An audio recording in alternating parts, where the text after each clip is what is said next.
नाज़रीन आदाब। अवधनामा के खास प्रोग्राम उर्दू अखबारों से में आपका खैर मकदम है। मैं हूं आपका मेज़बान हारून रशीद। हिंदुस्तान में मॉब लिंचिंग का सिलसिला थमने का नाम नहीं ले रहा है। उत्तर प्रदेश के अमेठी जिले में फौज के रिटायर्ड कैप्टन अमानुल्लाह खां को पीट पीट कर कत्ल कर दिया गया।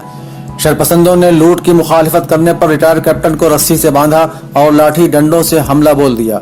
रोजनामा अवधनामा के मुताबिक उत्तर प्रदेश के अमेठी जिले के कमरौली थाने के मातहत आने वाले गांव में यह दर्दनाक हादसा रूनुमा हुआ, जहां नामालूम अफराद ने फौज के रिटायर्ड कैप्टन को लाठी डंडों से पीट पीट कर मार डाला। इसी खबर के झैल में एक और सुर्खी है जिसमें बताया गया है कि जय श्री राम न कहने पर 16 साला मुस्लिम नौजवान को जिंदा जलाकर मार डालने की कोशिश की गई। अहले खाना ने इल्जाम लगाया है कि खालिद नामी नौजवान को जय श्री राम न कहने की वजह से जिंदा जलाने की कोशिश की गई। अवधनामा की दूसरी सुर्खी में उत्तर प्रदेश में नई गवर्नर आनंदीबेन पटेल के हलफ लेने की खबर है। वाज़ेह है कि उत्तर प्रदेश के साबिक गवर्नर राम नाईक की मुद्दत-ए-कार मुकम्मल हो जाने के बाद मरकज ने आनंदीबेन पटेल को उत्तर प्रदेश के नए गवर्नर के रूप में भेजा है, जहां उन्हें इलाहाबाद हाई कोर्ट के चीफ जस्टिस गोविंद माथुर ने रियासत के 28वें गवर्नर का हलफ दिलाया।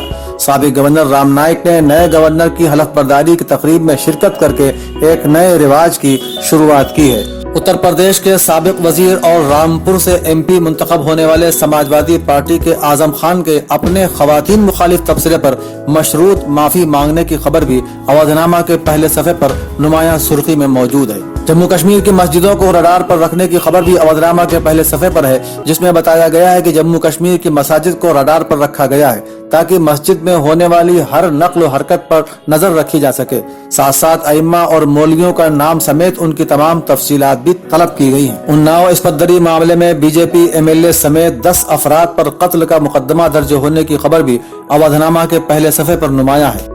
खबर के मुताबिक सीबीआई तहकीकात का मुतालबा करते हुए मुतासरा कुंबे के लोगों ने एमएलए पर दूसरे कई संगीन इल्जामात भी आयद किए हैं।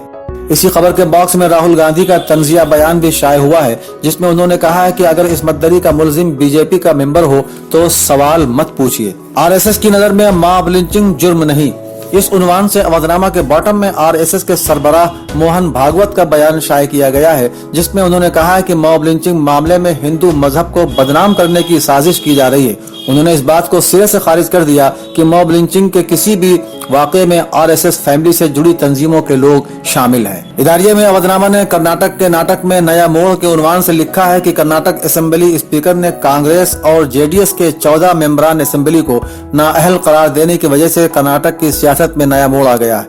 इदारिये में कहा गया है कि अगरचे येदियुरप्पा को अक्सरियत साबित करने में कोई दिक्कत नहीं हुई, लेकिन हुकूमत चलाने में उन्हें काफी दुश्वारियों का सामना करना पड़ेगा। इसी सफ़े पर नशेब व फराज कालम में हाफिज नोमानी का मजमून घर को आग लग गई घर के चिराग से शाये हुआ है, जिसमें उन्होंने कर्नाटक असेंबली में होने वाले वाकयात का तज्जिया करने की कोशिश की है। इदारती सफ़े पर ही झारखंड के इस वजीर की दीदा दिलेरी काबिल मजम्मत है उन्वान से सुहेल अंजुम का मजमून शाये हुआ है, जिसमें इरफान अंसारी से भरे मजमे में मीडिया के सामने जय श्री राम का नारा लगवाने के मसले को उठाया गया है। इसी सफ़े पर तीसरा मजमून जफर आगा का शाये हुआ है, जिसमें उन्होंने कहा है कि प्रियंका गांधी और इंदिरा गांधी के रास्ते पर चलकर ही कांग्रेस फिर खड़ी हो सकती है। सफ़ा 6 पर प्रोफेसर खान मोहम्मद आतिक का मजमून 2018 की कहानी वाकयात की ज़बानी की 5वीं किस्त शाये हुई है। अवधनामा के अदबी सफ़े पर डॉक्टर एम सलाहुद्दीन का मजमून तरहदार नाकिद हक्कानी अलकासिमी, मंजूर परवाना का मजमून लानत भेजिए ऐसी dash dash dash, Khan Mohammad Rizwan का मजमून माहिनामा शायर मुंबई खास शुमारा बउनवान इदारे अदब इस्लामी हिंद के नाम, और इब्राहिम आजमी का मजमून फरीदा अंजुम की शायरी पर तबसरा शाये हुआ है। अवधनामा के आखिरी सफ़े पर उर्दू मीडिया सेंटर में होने वाले एक नादिर किस्म के प्रोग्राम खानवादे जोश की यादों में जोश की तफसीली खबर मौजूद है। इसी सफ़े पर कुवैत में मुकीम डॉक्टर आमिर किदवाई के एजाज में होने वाले मुशायरे और मुज़ाकरे की तफसीली खबर भी मौजूद है, जिसमें डॉक्टर वजाहत हुसैन रिजवी ने इस बात पर जोर दिया है कि मखसूस किस्म की शेरी नशिस्तें और मखसूस मुशायरे अदब परवरी का अहम जरिया है। सब्सक्राइब करें अवधनामा न्यूज़, सब्सक्राइब बटन पर क्लिक करें, फिर राइट साइड में बने बेल पर भी क्लिक करें ताकि आपको हमारे वीडियोस की नोटिफिकेशन मिलती रहे। अगर आप नज़ाकत के साथ नफासत को दिखाना चाहती हैं तो रोजीज पैराडाइज जरूर आएं। पारंपरिक लेडीज सूट्स की भरमार, आए रोजीज पैराडाइज, साकेत पल्ली, नरही, हजरतगंज। Phone number 9369847771।